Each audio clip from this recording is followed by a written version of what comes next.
கிறிஸ்துவுக்குள் பிரியமானவர்களே, இந்த நாளுக்கான தினசரி தியான வசனம் லூக்கா எழுதின சுவிசேஷம் 24வது அதிகாரம் 51வது வசனம். லூக்கா 24:51. லூக் 24:51. அவர்களை ஆசீர்வதிக்கையில் அவர்களை விட்டு பிரிந்து பரலோகத்துக்கு எடுத்துக்கொள்ளப்பட்டார். அப்படி ஆசீர்வதிக்கும் போதே அவர்கள் முன்பாக அவர் பரலோகத்துக்கு எடுத்துக்கொள்ளப்பட்டார். இதே லூக்கா இதை விவரமாக அடுத்து எழுதும்போது, அப்போஸ்தலர் நடவடிக்கைகள் எழுதும்போது இது இன்னும் கொஞ்சம் நல்ல விரிவாக எழுதுகிறாரு. அப்போஸ்தலர் நடவடிக்கை 1வது அதிகாரம் 9வது வசனத்தில் பாருங்களேன். இவைகளை அவர் சொன்ன பின்பு அவர்கள் பார்த்து கொண்டிருக்கையில் உயர எடுத்து கொள்ளப்பட்டார். அவர்கள் கண்களுக்கு முன்பாக ஒரு மேகம் அவரை எடுத்துக்கொண்டது. அவர் போகிற போது அவர்கள் வானத்தை அண்ணாந்து பார்த்து கொண்டிருக்கையில் இதோ வெண்மையான வஸ்திரம் தரித்தவர்கள் 2 பேர் அவர்கள் அருகே நின்று, கலிலேயராகிய மனுஷரே, நீங்கள் ஏன் வண்ணத்தை அண்ணாந்து பார்த்து நிற்கிறீர்கள்? உங்களிடத்திலிருந்து வானத்திற்கு எடுத்துக்கொள்ளப்பட்ட இந்த இயேசுவானவர் எப்படி உங்கள் கண்களுக்கு முன்பாக வானத்துக்கு எழுந்தருளி போனாரோ அப்படியே மறுபடியும் வருவார் என்றார்கள். என்ன, உங்கள் கண்ணுக்கு முன்னாடி எப்படி எடுத்துக்கொள்ளப்பட்டாரோ அதே மாதிரி திரும்ப வருவார் என்று தேவதூதர்கள் சொல்கிறாங்க. அங்கே அவர்கள் எல்லோருடைய கண்களுக்கு முன்பாக ஆண்டவர் வானத்துக்கு எடுத்துக்கொள்ளப்பட்டார். ஏன்னா அவர் எடுத்துக்கொள்ளப்பட்ட விதமாகத்தான் மறுபடியும் திரும்ப வரும்னு சொல்லக்கூடியதா. மார்க் இதை குறித்து எழுதும்போது இன்னொரு தகவலையும் சேர்த்து எழுதுகிறார். மார்க் 16வது அதிகாரம் 19வது வசனம் பாருங்க.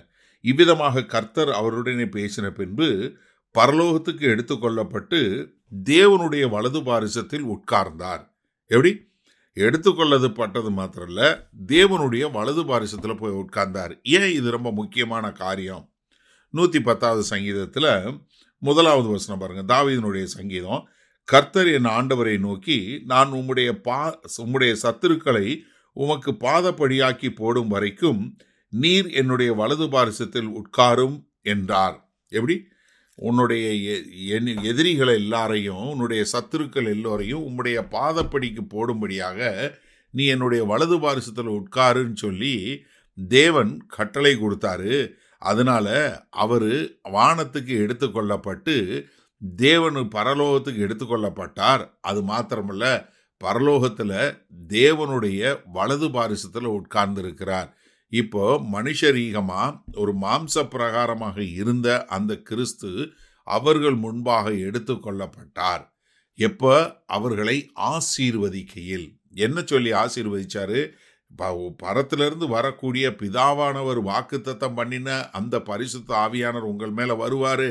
அப்போ நீங்கள் எல்லாம் பலனடைந்து நீங்கள் என்ன, எனக்கு எருசலேம் தொடங்கி எல்லா தேசங்களிலும் நீங்கள் சாட்சிகளாக இருப்பீங்க அப்படின்னு சொல்லி அவர்களை ஆசீர்வதிக்கும் போது அவருடைய கண்களுக்கு முன்பாக அங்கே பரத்துக்கு எடுக்கப்பட்டு தேவனுடைய வலது வாரிசத்தில் உட்கார்ந்திருக்கிறார்.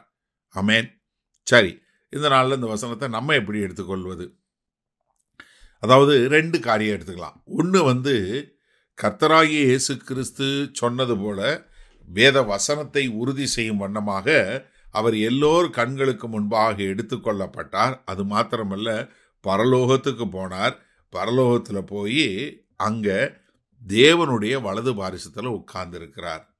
இது ரொம்ப முக்கியமான ஒரு காரியம். ஏன்னா தேவன் எல்லாவற்றையும் ஆளுகிற எல்லா கர்த்தத்துவங்கள், துரைத்தனங்கள், அதிகாரங்கள், இம்மையில் மாத்திரமல்ல மறுமையில் வரக்கூடிய எல்லாவற்றையும் அவருடைய பாதப்படிக்கு கீழே போட்டு அதை சபையாகிய சரீரத்திற்கு கொடுத்திருக்கிறார். இதைத்தான் நம்ம எபேசியர் 1வது அதிகாரம் 17லிருந்து 23 வரை உள்ள வசனங்களில் பார்க்கிறோம். அப்போ எல்லாவற்றின் மேலும் ஆட்சி செய்யக்கூடியவராய், நியாயாதிபதியாய் கர்த்தராகிய இயேசு கிறிஸ்து வரப்போகிறார். இப்போ அவர் தேவனுடைய வலது பாரிசத்தில் உட்கார்ந்திருக்கிறார். சரி, இரண்டாவதாக என்னன்னா, அவர் எப்படி எல்லார் கண்களுக்கு முன்பாக எடுத்துக்கொள்ளப்பட்டாரோ அதே மாதிரி 2ஆம் முறை எல்லாருடைய கண்களுக்கு முன்பாக எக்கால ஊத பிரதான தூதனும் பிரதான கேருபீன்கள், சேராபீன்கள் எல்லாம் புடைசூழ, எல்லா தேவதூதர்கள் சூழ கர்த்தராகிய இயேசு கிறிஸ்து மறுபடியும் வரப்போகிறார். இந்த முறை வரும்போது அவர் ரட்சிப்பை வழங்குவதற்காக அல்ல, நியாய தீர்ப்பை வழங்குவதற்காக வரப்போகிறார். அதனால தான் அங்கே தேவதூதர்கள் 2 பேர் சொல்லும்போது என்ன சொல்கிறாங்க? நீங்கள் பார்க்கும்படியாக எப்படி எடுத்துக்கொள்ளப்பட்டாரோ அதே மாதிரி திரும்பி வரார். அவர் எப்படி திரும்பி வருவாருங்கிறத 1 தெசலோனிக்கேயர் 4வது அதிகாரம் 13 18 வரை உள்ள வசனங்களில் நம்ம பார்க்க முடியும். அதனால எனக்கு அருமையானவர்களே, கர்த்தராகிய இயேசு கிறிஸ்து எடுத்துக்கொள்ளப்பட்டார், தேவனுடைய வலது பார்சத்தில் உட்கார்ந்து இருக்கிறாரு, திரும்ப வருவாரு, நியாயாதிபதியாய் வருவார். அல்லேலூயா. வல்ல பிதாவே, இதோ நாங்கள் என்ன ஒரு பாக்கியம் பெற்றவர்கள் ஆண்டவரே. உம்மை தெரிந்து கொண்டு இதோ நாங்கள் இப்படிப்பட்ட தேவ ஆழங்களை, வேத வசனத்தின் ஆழங்களை அறிந்து கொண்டு உம்முடைய வருகையை எதிர்நோக்கி காத்திருக்கக்கூடியதான ஒரு பாக்கியமுள்ள ஒரு சந்ததியாய் நாங்கள் இருக்கிறோமே. நன்றி என்பதை தவிர வேற என்ன சொல்ல முடியும்? நன்றியோடு உம்மை துதிக்கிறோம், உம் நாமத்தை போற்றுகிறோம். மீட்பரும் இரட்சகருமாகிய இயேசு கிறிஸ்துவின் மூலம் பிதாவே, ஆமேன். கர்த்தர் உங்களை ஆசீர்வதிப்பாராக. நாம் இன்று மாலை மன்னால சந்திப்போம்.